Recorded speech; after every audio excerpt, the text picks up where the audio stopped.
Hello students, welcome again in the online video lecture series for moment of inertia.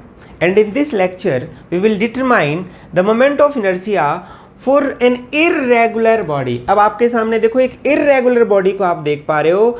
अब इसको देख के आप सोच रहे होगे कि इसका मोमेंट ऑफ इनर्शिया हम कैसे निकालें, क्योंकि अब तक हमने अलग अलग सिमेट्रिकल बॉडीज के लिए मोमेंट ऑफ इनर्शिया निकाले हैं बच्चों। जैसे हमने डिस्क के लिए निकाला, फिर हमने रेक्टेंगुलर बार के लिए निकाला, फिर सिलेंडर के लिए या स्फीयर के लिए हमने मोमेंट ऑफ इनर्शिया कैलकुलेट किया। लास्ट लेक्चर में हमने फ्लाई व्हील के लिए भी मोमेंट ऑफ इनर्शिया निकाला। तो अब इसका हम कैसे मोमेंट ऑफ इनर्शिया निकाल सकते हैं, जहां पे मास का जो डिस्ट्रीब्यूशन है वो असिमेट्रिकल है। हम यहां पे रेडियस या डिस्टेंसेस मैथमेटिकली कैलकुलेट नहीं कर सकते। तो कितना इंटरेस्टिंग होगा इसका मोमेंट ऑफ इनर्शिया निकालना। एक बात तो क्लियर है बच्चों कि हम मैथमेटिकली डायरेक्टली हम यहां मोमेंट ऑफ इनर्शिया नहीं निकाल सकते, कुछ इनडायरेक्ट मेथड तो होगा ही।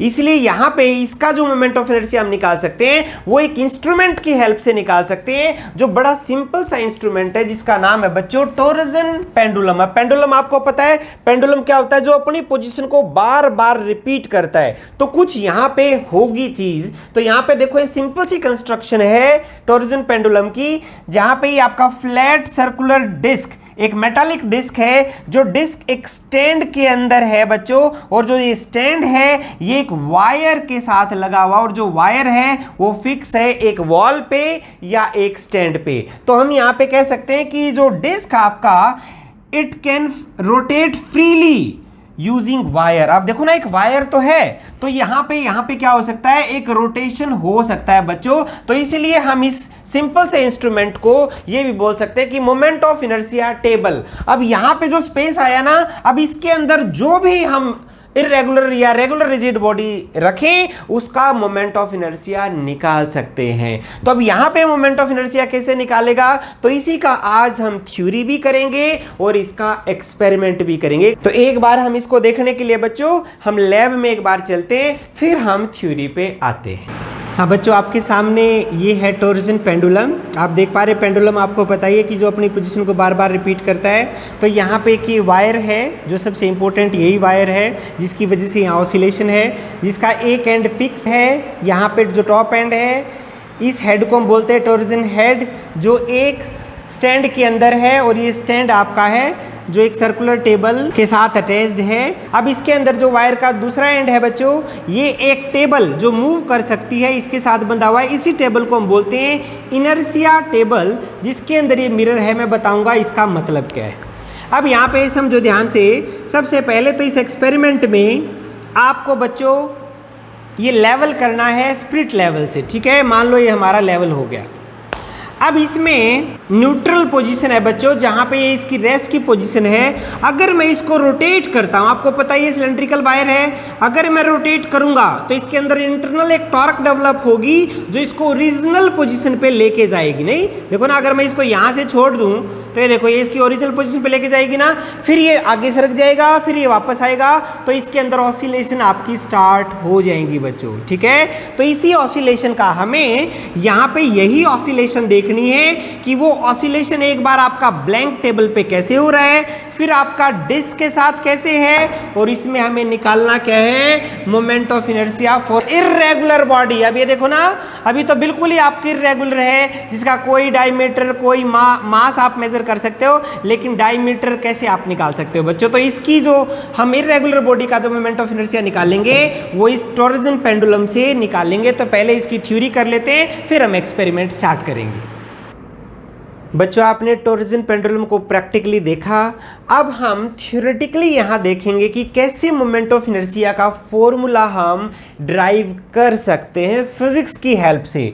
अब यहाँ पे देखो बच्चों, जो डिस्क आपका है वो स्टैंड की हेल्प से एक वायर के साथ अटैच्ड है, और फिर वो जो वायर है एक रिजिड वॉल के साथ फिक्स्ड है, और इस फिक्स्ड एंड को हम बोलते हैं टॉर्शन हेड। क्लियर।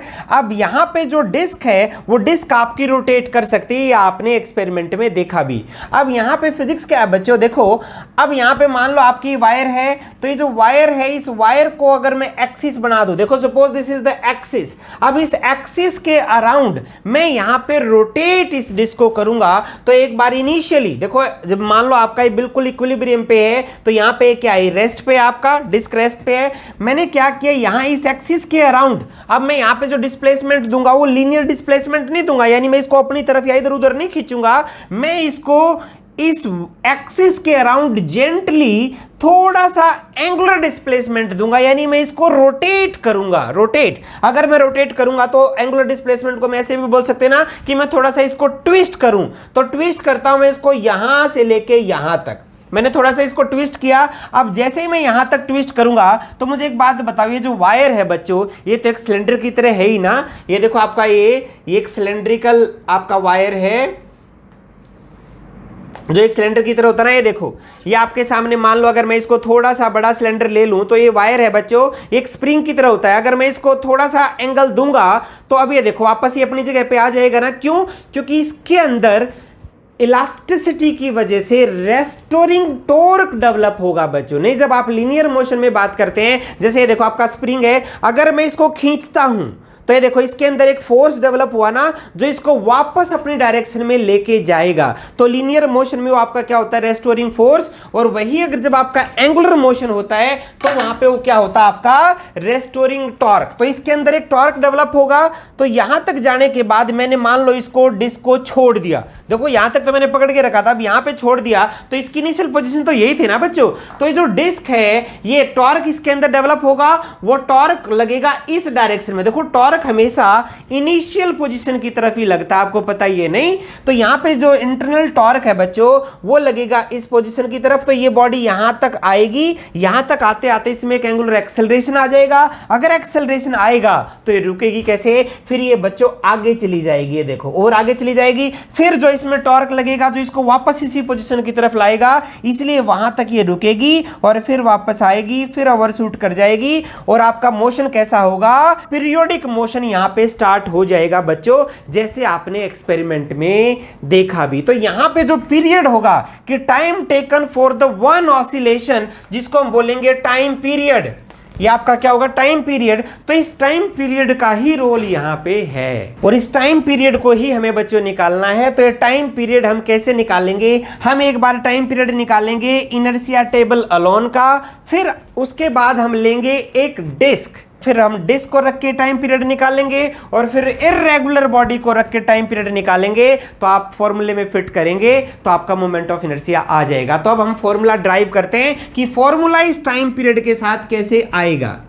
देखो यहाँ पे टाइम पीरियड बच्चों रोटेशनल मोशन में है, तो रोटेशनल मोशन से पहले ना हम एक बड़ा सिंपल सा एग्जांपल समझ लेते हैं कि अगर आपका सिंपल जैसे यही स्प्रिंग होता आपका, देखो ये अगर आपका सिंपल बच्चों स्प्रिंग है, स्प्रिंग, और मैं स्प्रिंग के साथ एक मास लटका दूं यहाँ पे, ठीक है, मास को थोड़ा सा आप डिस्प्लेस कर दो तो वहां पे क्या स्टार्ट होगा, ऑसिलेशन स्टार्ट होगा ना, तो उस ऑसिलेशन का भी तो एक टाइम पीरियड होगा, और वो टाइम पीरियड कैसे लिखते हो आप, ये देखो मान लो आपका ये सिंपल स्प्रिंग है, ठीक है, ये इसकी इनिशियल पोजीशन है, इनिशियल पोजीशन यहाँ पे मास है, when mass is suspended you with this spring and if this mass is slightly displaced, अब ये देखो ना अगर मैं इस मास को खींचता हूं तो इस स्प्रिंग के अंदर क्या आता है, एक इंटरनल फोर्स आता है ना, इलास्टिक फोर्स, जिसको हम क्या बोलते हैं elastic force, and this elastic force depends upon this x, जितना ज्यादा x होगा उतना ही ज्यादा इसका इलास्टिक फोर्स होगा। हाँ, डायरेक्शन x की अगर ये डायरेक्शन होगी तो फोर्स की डायरेक्शन उल्टी होगी बच्चों, नहीं, तो अब यहां पे क्या होगा, प्रोपोर्शनलिटी हटाओ, एक आप कांस्टेंट लगाते हो जिसको आप क्या बोलते हो, this constant is a spring constant, इसको हम क्या बोल रहे हैं, spring constant, spring constant, clear. Minus क्या मतलब है कि x अगर डाउनवर्ड है तो फोर्स आपका अपवर्ड होगा, क्लियर है बच्चों। अब यहां पे अगर ये स्प्रिंग कांस्टेंट की है तो इस केस में क्या होगा, इस केस में भी वही होगा ना, जैसे आपने मास नीचे किया देन इट स्टार्ट ऑसिलेटिंग, और मुझे बताओ यहां पे जो टाइम पीरियड ऑसिलेशन का आपको याद है क्या होता है, वो time period, time period for this oscillation t is equal to 2 pi under root, यहां पे आप लिखते हो inertia factor divide by spring constant, spring constant. ये कुछ याद आपको प्लस 2 क्लास में रिलेशन क्या, जैसे लीनियर के लिए आपको याद आ जाएगा t इज इक्वल टू 2 पाई।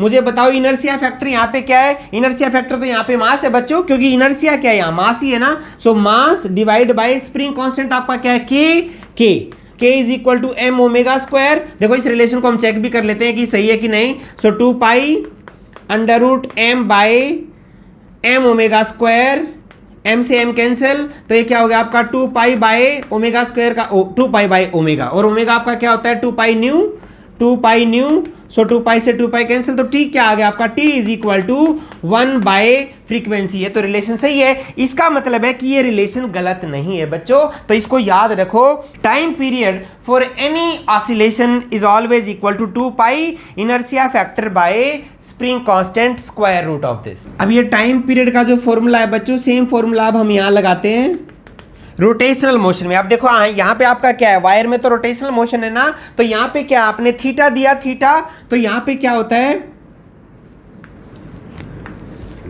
ये आपका वायर है, वायर जैसे ही आपने वायर को ट्विस्ट किया, ट्विस्ट यानी थीटा दिया, तो इसके अंदर क्या हुआ, रेस्टोरिंग टॉर्क टी, रेस्टोरिंग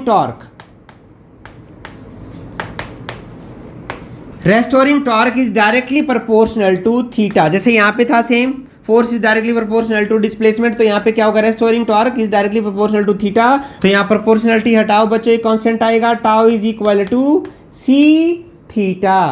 अब यहाँ पे देखो, अब ये जो टॉर्क है वो इस थीटा को, देखो थीटा बढ़ाओगे लेकिन ये टॉर्क उसको कम करेगा ना, तो यहाँ पे क्या आएगा, एक माइनस साइन है आपका आ जाएगा बच्चों। तो ये जो कांस्टेंट है, अब इस कांस्टेंट को हम नाम क्या देते हैं, देखो ये टी आपका क्या था, रेस्टोरिंग टॉर्क, तो ये जो कांस्टेंट है, कांस्टेंट में भी named as A, this is the restoring torque. ये देखो ये आपका क्या होगा, minus tau by theta, it is the restoring torque per unit angle, per unit angle बोलो या पर यूनिट ट्विस्ट, थोड़ा सा ट्विस्ट हमने किया था ना, तो ये आपका हो गया C।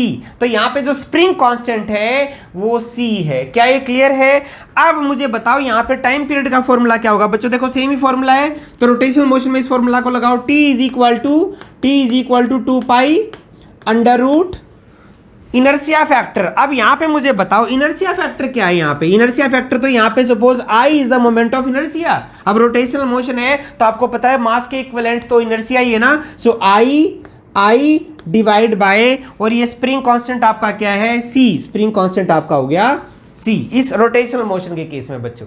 क्या है, क्लियर है? जहां पे क्या है, restoring torque per unit twist. तो अब ये फॉर्मूला अगर आपको याद है तो आप यहां पे डायरेक्ट थ्योरी में फॉर्मूले से भी चल सकते हैं बच्चों। ये तो हमने थोड़ा सा, ताकि एक रिवीजन आपका लीनियर मोशन और रोटेशनल मोशन का हो जाए, वो हमने किया है। अब हम इस टाइम पीरियड के फॉर्मूले को यूज करेंगे और अब हम आगे करते हैं। यहाँ अब हम देखो यहाँ पे बच्चों, एक बार जो आपका इनर्शिया टेबल है वो अलॉन हम लेते हैं, नहीं for inertia table alone, for inertia table alone, what is the time period? Suppose t1 is the time period and that is equal to 2 pi under root, and suppose I1 is the moment of inertia of this table. मान लिया हमने I1 moment of inertia divide by C। अब C तो इस wire का है ना, wire का तो आपका कांस्टेंट ये क्या है, C आपका restoring torque per unit twist. Clear? Suppose it is the equation number 1। Now take a disk of known mass, a symmetric disk with a sum radius r। अब ये देखो, ये जो डिस्क है इसका मास हम मेजर कर सकते हैं, सपोज इट इज m, और रेडियस भी मेजर कर सकते हैं r। तो इस डिस्क का आपको पता है मोमेंट ऑफ इनर्शिया क्या होगा। अब अगर हम डिस्क को इस पे रखें, अब हम सेकंड में क्या है, देखो ये फर्स्ट हो गया आपका इनर्शिया टेबल। अब हम क्या करेंगे, time period for inertia table plus disk. अब आप डिस्क को इसके ऊपर रखो बच्चों और फिर स्लाइटली डिस्प्लेस करो। अगर आप स्लाइटली डिस्प्लेस करोगे तो यहां पे ऑसिलेशन स्टार्ट होगा। अगर ऑसिलेशन स्टार्ट होगा तो यहां टाइम पीरियड तो अलग होगा ना। तो हम देखें यहां पे टाइम पीरियड क्या होगा, t2। Suppose t2 is the time period in this situation, then t2 would be 2 pi under root. अब मुझे बताओ मोमेंट ऑफ इनर्शिया, पहले आपका I1 था, डिस्क का moment of inertia, suppose the moment of inertia for the disk is I2 moment of inertia किसका, disk का है। तो यहाँ पे टोटल मोमेंट ऑफ इनर्शिया क्या हो जाएगा भाई, इसके लिए इनर्शिया टेबल प्लस डिस्क के लिए I1 plus I2 divide by C and suppose it is equation number 2। Clear? देखो बड़े सिंपल, हमने टाइम पीरियड का जो फॉर्मूला था वो एक बार इनर्शिया टेबल अलॉन के लिए रखा, फिर हमने इनर्शिया टेबल प्लस डिस्क के लिए आपका रखा बच्चों। ओके, और अब हम रखते हैं देखो एक रिजिड बॉडी। अब रिजिड बॉडी हम लेते हैं, रिजिड बॉडी, तो अब हम क्या करते हैं, डिस्क को हटा के रिजिड बॉडी रख देते हैं। सो फॉर अब लिखेंगे हम for inertia table plus irregular body, irregular body. अब आपने क्या किया, डिस्क हटाओ और यहां पे इर्रेगुलर बॉडी रखो, फिर आप थोड़ा सा इसको ट्विस्ट दो तो देखिए टाइम पीरियड क्या आएगा। So suppose T3 is the time period with irregular body, तो उस केस में क्या होगा 2 पाई। अब यहां पे मोमेंट ऑफ इनर्शिया मुझे बताओ क्या होगा। Now suppose I3 is suppose irregular body is having moment of inertia I3, मान लो आपका वो क्या है I3 है, तो इस केस में क्या होगा I1, देखो I1 किसका moment of inertia, inertia table का, सो I1 plus I3 divide by C and suppose it is equation number 3। अब हम इसको सॉल्व करते हैं बच्चों। देखो सिंपल, आपके टाइम पीरियड से आ चुके हैं तीनों सिचुएशन अलग अलग के लिए।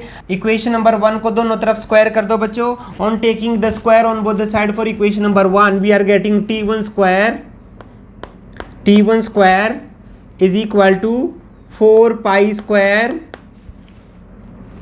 I1 by C. Clear? Suppose this is equation number 4. Now take the square on both the side of equation number 2. तो यहाँ पे क्या आएगा, T2 square is equal to 4 pi square I1 plus I2 divided by C. And this is equation number 5. 5 को divide कर दो 4 से, 5 divide by 4, T2 square by T1 square is equal to, देखो 4 पाई स्क्वायर से 4 pi square cancel, I1 plus I2 by I1 plus I2 by I1। ये देखो ना इसमें I1 है, I1 C से C कैंसिल, तो ये आपका क्या बचा 1 plus I2 by I1। Okay, इसको हम ऐसे लिख सकते हैं I2 बाई I1,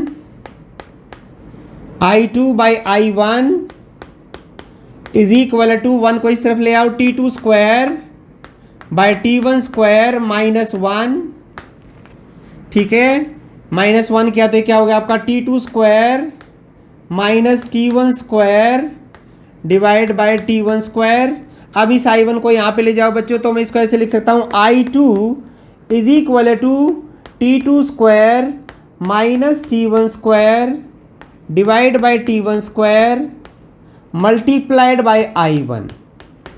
अब इस इक्वेशन को हमने नाम रख दिया इक्वेशन नंबर 6। ओके, अब इक्वेशन नंबर 3 पे आ जाओ। इन सब का तो हमने इन दोनों का तो ले लिया स्क्वायर दोनों साइड। अब जो इक्वेशन नंबर 3 है बच्चों, इस इक्वेशन 3 के भी दोनों साइड स्क्वायर लो, जैसे हमने वो इक्वेशन नंबर 1 और 2 का लिया था। तो यहाँ पे क्या आएगा T3 square is equal to 4 pi square, और फिर आपका आएगा स्क्वायर रूट चला गया तो I1 plus I3 divide by C and suppose this is equation number 7। ठीक है, अब यहाँ पे जो आया वह इक्वेशन नंबर 4, जैसे हमने 5 को 4 से डिवाइड किया था ऐसे ही अब 7 को 4 से डिवाइड करो, 7/4, 7/4 करो तो क्या आ जाएगा T3 square by T1 square, T3 square by T1 square is equal to, अब ये देखो ना यहाँ पे क्या 4 पाई स्क्वायर से 4 पाई स्क्वायर कैंसिल, तो आपका क्या बचा I1 plus I3 by I1, I1 से I1 भी cancel, 1 plus I3 by I1 ऐसे लिख सकते हैं। अब यहां से देखो I3 क्या है बच्चों, I3 तो आपका क्या है moment of inertia for irregular body. अब हमें यही निकालना है ना, तो इसके लिए हम क्या करेंगे I3, अब इस इक्वेशन में इसको मैं ऐसे लिख सकता हूं I3 इज इक्वल टू, अब इस 1 को इस तरफ ले आओ तो ये क्या हो जाएगा आपका T3 square by T1 square -1 और I1 को इस तरफ ले जाओ। ये देखो, इसको मैं ऐसे मॉडिफाई कर सकता हूं ना, और इसको भी ऐसे लिखो अब, this may be written as T3 square minus T1 square divide by T1 square multiplied by I1। इसको और क्लियर यहां पे लिखो, I3 is equal to T3 square minus T1 square by T1 square और I1। अब ये देखो I1 बच्चों, I1 की वैल्यू अगर मैं इक्वेशन नंबर 6 से लिख सकता हूं ना यहाँ पे, नाउ कीप द वैल्यू, अब इस इक्वेशन को नाम दे दो 8। Keep the value of I1 from equation number 6 into equation number 8। I1 की वैल्यू रखो, I1 is equal to I2 divide by the entire quantity क्या आपका T2 square minus T1 square, और ये नीचे आएगा आपका, तो नीचे जाके ऊपर आ जाएगा यहाँ पे बच्चों T1 स्क्वायर, और देखो T1 स्क्वायर से T1 स्क्वायर कैंसिल, तो आपका क्या बचा, I3 is equal to T3 square minus T1 square divide by T2 square minus T1 square multiplied by I2। ये देखो बच्चों, ये आपका आ गया फार्मूला। I3 क्या है, moment of inertia for an irregular body. Irregular body का हो गई। I2 बताओ, I2 क्या है, देखो I2 यहां पे लिखा हुआ है मैंने। I2 क्या है आपका, I2 is the moment of inertia for the disk. अब डिस्क का तो मोमेंट ऑफ इनर्शिया आपको पता ही नहीं है। देखो डिस्क का मोमेंट ऑफ इनर्शिया मुझे बताओ क्या होता है, हाफ ऑफ mr²। ये देखो, मास मेजर कर लेंगे हम डिस्क का, रेडियस भी मेजर कर लेंगे, तो I2 आपके पास आ जाएगा। अगर I2 आपके पास अवेलेबल है बच्चों, तो एक्सपेरिमेंटली आपको क्या निकालना है, T1 T2 T3, और ये सब क्या है, time period for inertia table alone, time period for inertia table plus disk, time period for inertia table plus irregular disk. ये देखो यहां पे सारा ये लिखा हुआ है बच्चों। हम इसको नाम दे देते हैं बच्चों, suppose it is equation number 9। तो यहां पे जो इक्वेशन नंबर 9 जो है, ये आपका फाइनल फॉर्मूला यूज्ड आ गया बच्चों। तो अब मैं इसके लिए ऑब्जर्वेशन टेबल लिखता हूं और फॉर्मूला यूज्ड को साइड में लिख लेता हूं।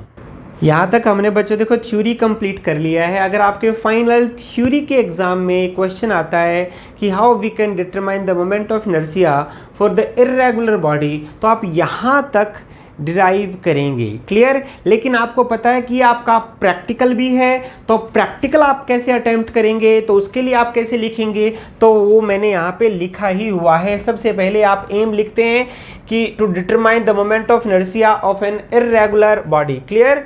अपरेटस में आप लिखते हैं टॉरजन पेंडुलम है, टाइमर है, वर्नियर कैलिपर है। फिर उसके बाद फॉर्मूला यूज्ड आप लिखते हैं। फॉर्मूला यूज्ड देखो जो हमने थ्योरी में ड्राइव किया है वही हमारे यहाँ पे फॉर्मूला यूज्ड होगा।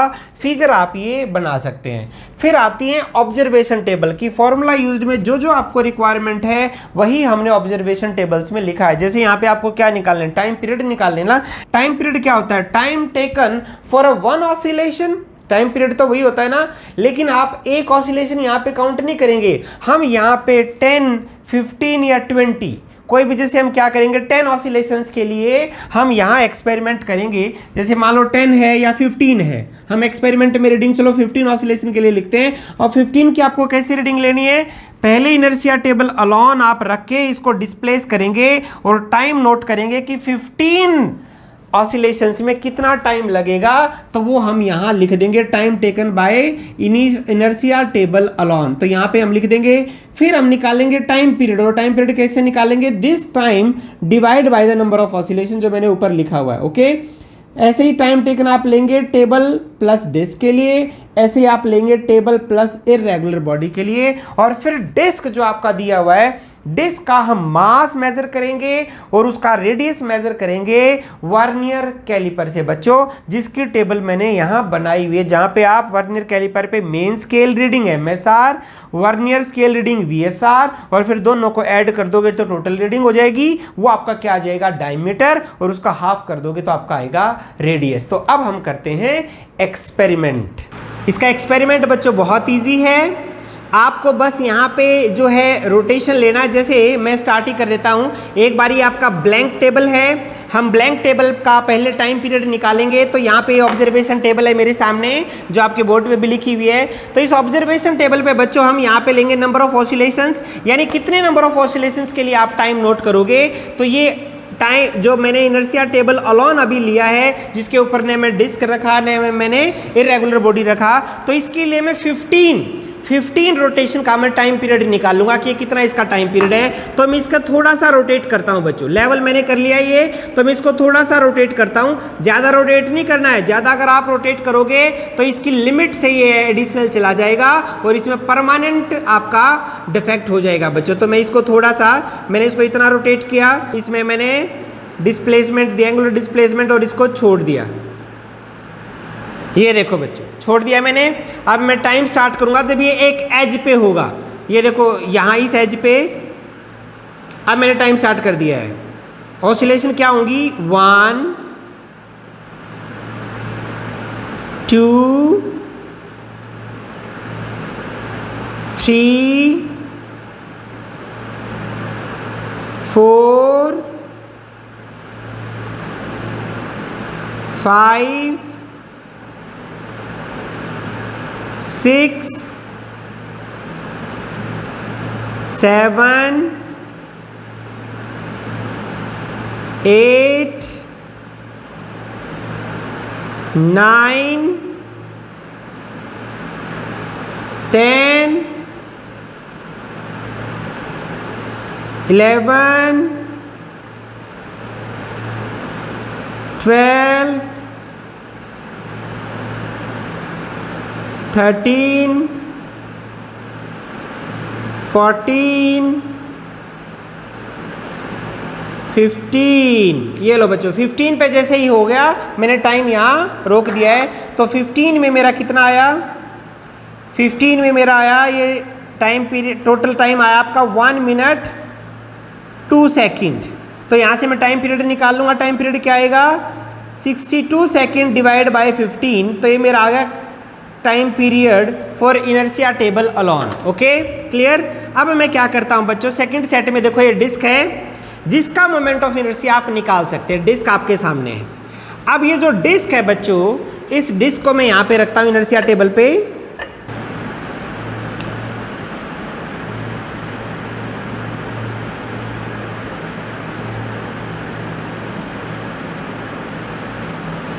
ये लो मैं स्टार्ट करूंगा बच्चों। देखो इसमें ऑसिलेशन स्टार्ट हो गया है। तो यहाँ पे जब आएगा ये तभी स्टार्ट करते हैं। स्टार्ट 1 2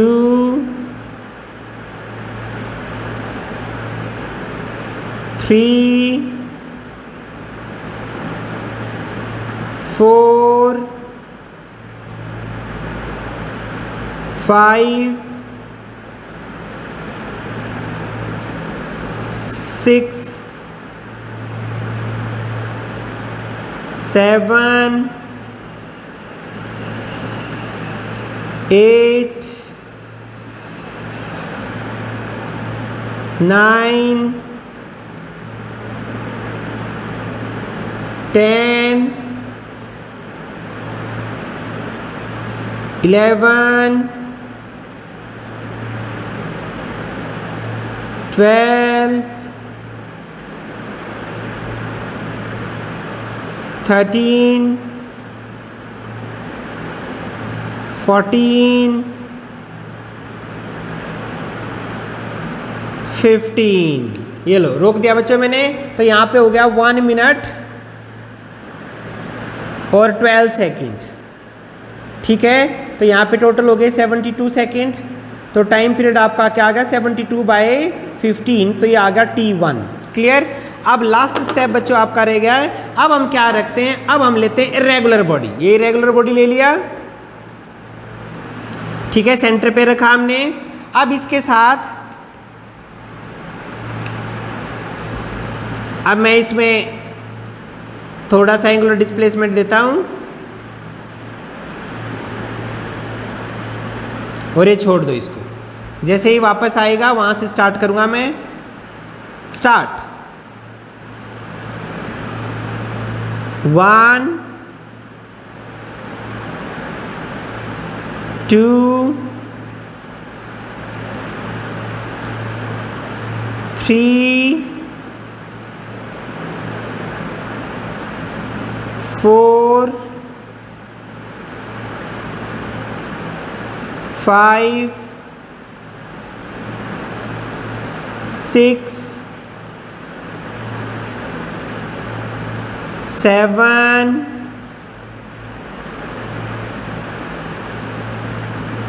8 9 10 11 12 13 14 15। ठीक है बच्चों, 15 पे यहाँ पे टाइम आया 1 मिनट और 15 सेकेंड। 1 मिनट 15 सेकेंड, तो ये आपका टोटल हो गया 75 सेकेंड। तो डिवाइड बाय 15, तो यहाँ पे टाइम पीरियड आ गया T2। तो ये हमने निकाला है बच्चों 15 नंबर ऑफ ऑसिलेशन के लिए। आपको 20 के लिए भी निकाल सकते हो, आप 10 के लिए भी निकाल सकते हो। आप 3 सेट इसके लिए लेना, 10, 15 और 20। अभी आप एक ही सेट के लिए कैलकुलेशन हम करेंगे। अब इसमें कैलकुलेशन करने के लिए बच्चों कुछ और भी हमारे पास, कुछ और भी हमें निकालना है। जो ये डिस्क है, अब इस डिस्क का तो मोमेंट ऑफ इनर्शिया हमें निकालना पड़ेगा ना, ऐसे ही बगैर इसी की, क्योंकि ये तो, और ये कैसे निकालेंगे हम, इसका रेडियस निकालो और इसका मास निकालो। रेडियस कैसे निकालेंगे, वर्नियर कैलिपर से। कैसे, ये लो भाई, हमने क्या किया, ऐसे एक रेडियस लिया, ये देखो अलोंग द डायमीटर, जहाँ पे डायमीटर है वहाँ पे इसको बंद कर दिया। ठीक है बच्चों, तो अब मैं देखूंगा यहाँ पे, तो डिस्क का डायमीटर जो है, 2 रीडिंग ले लेंगे हम, MSR main scale reading, VSR vernier scale reading, total reading. यहाँ पे देखो मेन स्केल पे क्या है, मेन पे आया मेरा ये 8.7 सेंटीमीटर। 8.7 सेंटीमीटर मेन स्केल की रीडिंग है। वर्नियर की क्या है, 4th कौन साइड कर रही है बच्चों, 4th, तो 4 को मल्टीप्लाई करेंगे इसके लिस्ट काउंट से, और वर्नियर का लिस्ट काउंट क्या होता है 0.1 mm, तो ये कितना हो गया 0.04 सेंटीमीटर। तो ऐड अगर हम करेंगे तो 8.74 सेंटीमीटर। अब मैं एक डायरेक्शन में और निकालता हूँ, इसमें भी एक सेट और ले लेते हैं, सेम ही रहा मुझे लगता है। तो मेन स्केल पे क्या है 8.7 सेंटीमीटर, और कौन साइड जो कर रही है सेम ही कर रही है बच्चों, हाँ कोई फर्क नहीं पड़ा। तो यहाँ पे 4 कौन साइड कर रही है, तो 4 को मल्टीप्लाई कर दिया इसके लिस्ट काउंट से, 0.1 mm इसका लिस्ट काउंट है, तो 0.04 mm हो गया ये। तो इनको ऐड करेंगे तो कितना हो गया 8.74 सेंटीमीटर।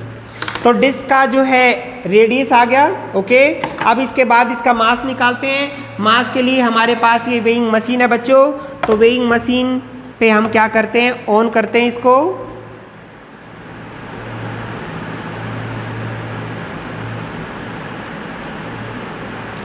और इसके ऊपर रख देते हैं। ये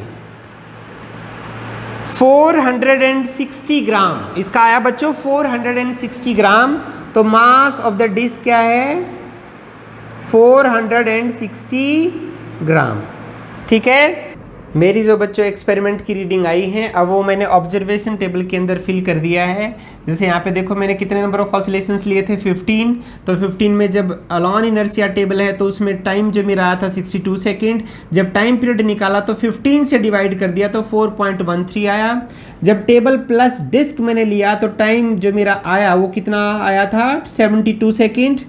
फिर इसको मैंने टाइम पीरियड निकाला तो 15 से डिवाइड कर दिया तो टाइम पीरियड T2 आपका आया 4.80। जब इरेगुलर बॉडी मैंने रखी, टेबल प्लस इरेगुलर बॉडी का टाइम जो आया था वो 75 सेकेंड, और टाइम पीरियड निकाला तो डिवाइड कर दिया 15 से तो आया 5 सेकेंड।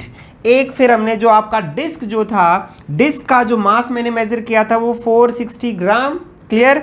तो रेडियस के लिए मैंने वर्नियर कैलिपर की रीडिंग ली थी बच्चों, तो रेडियस में वहाँ पे जो मेन स्केल रीडिंग पे आया था 8.7 सेंटीमीटर, और वर्नियर पे जो कोइंसाइड कर रही थी फोर्थ कोइंसाइड किया, और वर्नियर कैलिपर का लिस्ट काउंट आपका क्या है 0.1 mm, तो 4 को मैंने मल्टीप्लाई कर दिया 0.1 mm से, तो ये सेंटीमीटर में कन्वर्ट किया तो 0.04 सेंटीमीटर हो गया, दोनों ऐड कर दिए तो टोटल रीडिंग आपका क्या आया 8.74।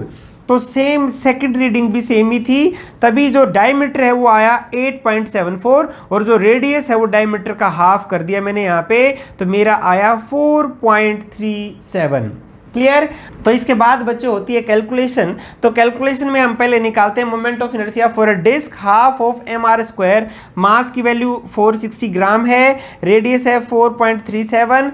तो यहाँ पे बच्चों सीजीएस यूनिट मैंने ली है, तो आपका जो मैंने कैलकुलेट किया तो आया 4392 ग्राम सेंटीमीटर स्क्वायर। तो अब सारे टाइम पीरियड आपके पास हैं, moment of inertia for disk available है, तो फॉर्मुलाइज्ड में देखो I3 ये आएगा ना, I3 आपका क्या है इर्रेगुलर बॉडी का मोमेंट ऑफ इनर्शिया है, तो T3 की वैल्यू पुट कर दो, T1 की वैल्यू पुट कर दो, T2 की, T1 की, और I2 आपका आ चुका है। तो जैसे ही मैंने T3 T1 की वैल्यू पुट की तो देखो यहाँ पे ये T3 स्क्वायर 25 हो गया, T1 स्क्वायर 17.05 हो गया, T2 स्क्वायर 23 हो गया, T1 स्क्वायर 17.05। सॉल्व किया, I2 से मल्टीप्लाई कर दिया, तो जो मोमेंट ऑफ इनर्शिया की जो वैल्यू आई रेगुलर बॉडी के लिए 5868 ग्राम सेंटीमीटर स्क्वायर, ये मोमेंट ऑफ इनर्शिया आया इर्रेगुलर बॉडी के लिए। तो क्या ये क्लियर है बच्चों। और जब आप लैब में एक्सपेरिमेंट करेंगे तो 10 नंबर ऑफ ऑसिलेशन और 20 नंबर ऑफ ऑसिलेशंस के लिए भी लेंगे, ताकि लास्ट में जब आपके 3 मोमेंट ऑफ इनर्शिया आए और तीनों का हम मीन निकाल दे तो एक आपके पास मोमेंट ऑफ इनर्शिया आ जाएगा इर्रेगुलर बॉडी का। क्या क्लियर है बच्चों। ये यहाँ पे अलग अलग एरर्स हैं बच्चों एक्सपेरिमेंट में, जैसे और अलग एरर्स क्या है कि जब आप ये देखो ना परफेक्ट यहाँ पे जो ऑसिलेटरी मोशन है वो परफेक्ट रोटेशनल मोशन होना चाहिए, ये डिस्क आपकी जो इधर उधर न हिले, अगर वो थोड़ी सी भी इधर उधर हिलेगी तो वो टाइम पीरियड को अफेक्ट करती है बच्चों। दूसरा क्या है कि जैसे देखो आपने देखा होगा वहां पे ना मेरी डिस्क जो है वो हिल रही थी एक्सपेरिमेंट में, क्यों, क्योंकि जो ऊपर जो फैन की स्पीड है वो ज्यादा थी बच्चों, उसकी वजह से भी यहाँ हिलती है, तो भी आपकी एरर आएगी। एक थर्ड जो आपका आएगा, जैसे जो मैंने यहाँ पे जो टाइम पीरियड जो नोट किए हैं बच्चों वो एज पे किए हैं एक्चुअल में। अब यहाँ पे आप देखो ना, जब आप लास्ट रोटेशन आप लेंगे ना तो वहां पे हम नोट करते हुए थोड़ी सी एरर कर सकते हैं, तो उस एरर को कम करने के लिए यहाँ पे एक मिरर आपका दिया हुआ था, देखो आपने देखा भी होगा बच्चों मिरर। इस मिरर का यूज क्या है कि हम टाइम पीरियड को हम टेलीस्कोप को यहाँ सेट करते हैं, और टेलीस्कोप को जब हम करते हैं तो टेलीस्कोप को ना एक अलग से निडल के लिए हम सेट करते हैं, ताकि उस निडल की इमेज इस मिरर की हमारे टेलीस्कोप में दिखे बच्चों। उसमें क्या है कि जितनी बार भी वो नीडल हमें दिखेगी, 2 बार दिखेगी तो एक टाइम पीरियड आपका हो गया। तो ऐसे ही हम जो है इसको टेलीस्कोप की हेल्प से भी कर सकते हैं, लेकिन एक्सपेरिमेंट करते हुए वो बहुत बड़ा हो जाता है बच्चों, इसीलिए वो एरर ज्यादा नहीं आती। इसलिए हम जो सिंपल जो नंबर ऑफ रोटेशंस है वो एज से काउंट कर लेते हैं। क्या क्लियर है बच्चों। अब हम निकालते हैं बच्चों इस एक्सपेरिमेंट के लिए मैक्सिमम परमिसिबल एरर। ये अब आपको पता है कि इसको हम लॉग एरर क्यों बोलते हैं और इसको हम कैसे कैलकुलेट करते हैं। यहाँ पे जो फॉर्मूला यूज्ड है मोमेंट ऑफ इनर्शिया के लिए वो ये है, I3 is equal to T3 square minus T1 square divide by T2 square minus T1 square, और I2 आपको पता है डिस्क का मोमेंट ऑफ इनर्शिया है, तो ये आपका क्या हो गया हाफ ऑफ mr स्क्वायर। तो इसको भी हम ओपन कर लेते हैं, तो a square minus b square क्या हो गया, a plus B, a minus B, तो यहाँ पे हो गया T3 plus T1, T3 minus T1, ऐसे नीचे T2 plus T1, T2 minus T1। अब ये जो कैपिटल T है ये आपको पता है it is a time period for one oscillation, ठीक है। अगर मैं सबको ऊपर 15 से मल्टीप्लाई कर दूं और 15 से डिवाइड कर दूं तो क्या कोई फर्क पड़ेगा बच्चों, कोई फर्क नहीं पड़ेगा यहाँ पे। लेकिन 15t आपका क्या हो जाएगा स्मॉल t3, ये क्या है कि टाइम टेकन बाय 15 ऑसिलेशन, ठीक है ना, क्योंकि हमारे ऑब्जर्वेशन टेबल में ये भी आया हुआ है। तो यहाँ पे मैंने सबको 15 से मल्टीप्लाई कर दिया और सबको 15 से डिवाइड कर दिया, तो आपका क्या हो गया small t3 plus t1, t3 minus t1, t2 plus t1, t2 minus t1 और हाफ ऑफ m। रेडियस को हम लिख सकते हैं क्योंकि डायमीटर भी हमने निकाला था, तो रेडियस को हम d/2 स्क्वायर लिख सकते हैं। अब आपको पता है लॉग एरर कैसे निकालते हैं, हम इसका लॉगरिथम लेंगे इस इक्वेशन का, ये जो i3 की इक्वेशन आई है, और फिर उसका हम डेरिवेटिव कर देंगे। तब आपका ये देखो ये रिलेशन आपका आ जाएगा डेल्टा i3 बाई i3। तो जो भी टर्म है, आप देखो ना लॉगरिथम लिया तो ये टर्म आपकी प्लस में आ गई, t3 प्लस t1, उसका फिर डिफरेंशिएशन किया तो नीचे भी आपका टर्म आ गया। सो d t3 plus t1 by t3 plus t1। ऐसे ही जितने भी टर्म्स हैं ये भी यहाँ पे आ गई आपकी। ये जब हम लोग लेंगे आपको पता है यहाँ पे माइनस आ जाएगा, लेकिन यहाँ मैक्सिमम परमिसिबल एरर है तो यहाँ पे प्लस आ गया बच्चों, ठीक है। तो ऐसे यहाँ पे आ गया d of t2 plus t1, t2 plus t1, t2 minus t1 में भी सेम प्लस साइन आ जाएगा, del d t2 minus t1 by t2 minus t1। Clear. ऐसे ही आपका डेल्टा, अब यहाँ पे जब लॉग लिया तो क्या हुआ डेल्टा m बाई m। यहाँ पे देखो हमने जो कांस्टेंट हैं उनको कंसीडर नहीं किया बच्चों, क्योंकि हमने सिर्फ वेरिएबल पे ही यहाँ पे हम लॉग लेके चलते हैं, इसलिए कांस्टेंट सारे आउट चले गए। तभी डी स्क्वायर में आपका यहाँ पे 2 log d ही आया था बच्चों। जब हमने उसका डेरिवेटिव किया तो 2 डेल्टा d बाई डी आपका हो गया। तो अब ये सब वैल्यूज आपको पता है, आपके एक्सपेरिमेंट में सारी वैल्यूज आई हुई हैं बच्चों। अब यहाँ वैल्यूज निकालो, ये आपका आ जाएगा डेल्टा i3 बाई 3, इसको 100 से मल्टीप्लाई कर दो तो क्या आ गया ये percentage maximum permissible error. Clear बच्चों।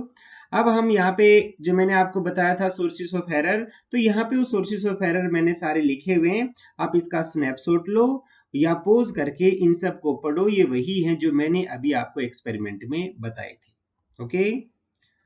अब लास्ट में हम बच्चों करते हैं वाइवा के क्वेश्चंस। जैसे हमने लास्ट एक्सपेरिमेंट में फ्लाईव्हील के क्वेश्चन किए थे, तो उसी सीरीज से वहां पे 21 तक वो क्वेश्चन नंबर आपका आया था। अब वहीं से आगे आपका ये 22 से कि व्हाट इज टोरिज्म पेंडुलम, जो भी यहाँ क्वेश्चंस यहाँ दिए हुए हैं बच्चों, सबका डिस्कशन हम कर चुके हैं। आप जब इनको पढ़ोगे तो इसके आंसर्स आपको लेक्चर में मिल जाएंगे। ऐसे ही और भी क्वेश्चंस हैं। जैसे हम कोई भी एक क्वेश्चन पढ़ लेते हैं। जैसे देखो, जैसे ये क्वेश्चन आपका what type of auxiliary body will you prefer. आपको पता है जैसे यहाँ पे डिस्क ली थी, तो हमें ऐसी ऑक्सिलरी बॉडी लेनी है जिसका मोमेंट ऑफ इनर्शिया हम कैलकुलेट कर सकते हैं इजीली। ऐसे ही और भी क्वेश्चंस है बच्चों, तो आप इनको जो है स्नैपशॉट लेके पढ़ लो और अपने कुछ नोट्स बना लो, उससे आपकी पूरी क्लैरिटी हो जाएगी। ठीक है बच्चों। तो आज हमने जो किया बच्चों, देखो टोरिज्म पेंडुलम, अब आपको लगा होगा ना कि कितना एक सिंपल सा डिवाइस है। अब इसके अंदर आप कोई भी बॉडी रखो, आपके पास चाहे वो रेगुलर बॉडी हो चाहे वो इर्रेगुलर बॉडी हो, उसका मोमेंट ऑफ इनर्शिया आ जाएगा। हमने यहाँ पे थ्योरी भी एक्सप्लेन किया और इसका एक्सपेरिमेंट भी किया और फिर हमने कैलकुलेशन भी की और रिजल्ट भी आया और सोर्सेस ऑफ एरर को भी हमने डिस्कस किया। अभी इसी लेक्चर के साथ बच्चों ये यूनिट आपकी कंप्लीट हो चुकी है। अब आप इसकी प्रैक्टिस करो और अपने न्यूमेरिकल्स की प्रैक्टिस करो बच्चों। ओके बच्चों।